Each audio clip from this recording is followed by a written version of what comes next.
জলপূর্ণ একটি পাত্রের ওজন 18 কিগ্রা। যখন পাত্রটির 2/5 অংশ জলপূর্ণ থাকে তখন এর ওজন হয় 9 কিগ্রা।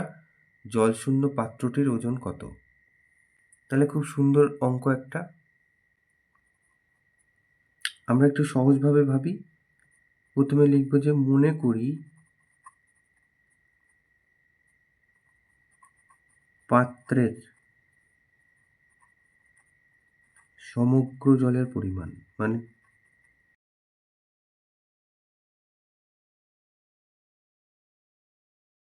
মানে পাত্রটিতে মোট যতটুকু জল ধরবে সেই সমগ্র জলের পরিমাণ, এটাকে আমরা 1 অংশ ধরলাম।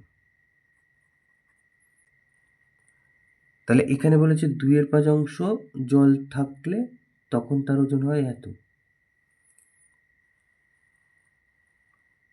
তাহলে পাত্রের যদি সমগ্র অংশটা জলে ভর্তি থাকে তাহলে সেই জলের পরিমাণটা 1 অংশ। তাহলে আমরা লিখতে পারি যে 1 অংশ জল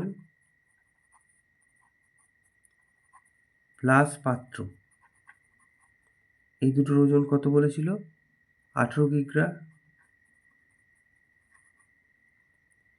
আর 2/5 অংশ জল যদি থাকে আর তার সাথে যদি পাত্র আমরা যোগ করি তাহলে সেটা হচ্ছে 9 কিগ্রা।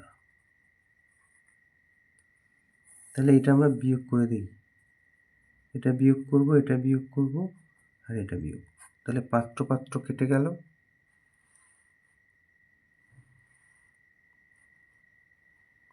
তাই 1 বিয়োগ 2/5 অংশ জল,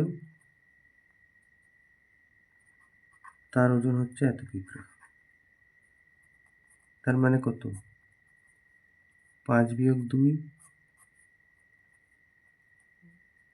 এইটার ওজন, তাহলে এখানে ওজন লিখে দিই, তাহলে 9 কিগ্রা। তাহলে এখান থেকে আমরা বার করে নিই 1 অংশ জলের ওজন কত। তাহলে 1 অংশ জলের ওজন কত হবে? 9 ভাগ, এখান থেকে বিয়োগ করলে হবে 3/5, তাহলে 3/5 দিয়ে ভাগ করব, তাহলে 9 গুণ 5-এর 3 উল্টে যাচ্ছে, তাহলে 3×5 = 15 কিগ্রা।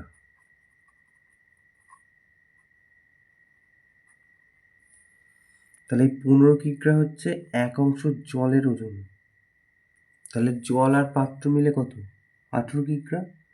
তাহলে বিয়োগ করলেই আমরা শুধু পাত্রের ওজন পেয়ে যাব। তাহলে অতএব জল শূন্য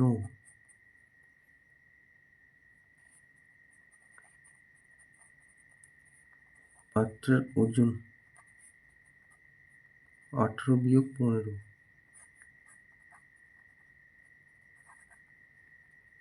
তার মানে 3 কিগ্রা। এটা উত্তর।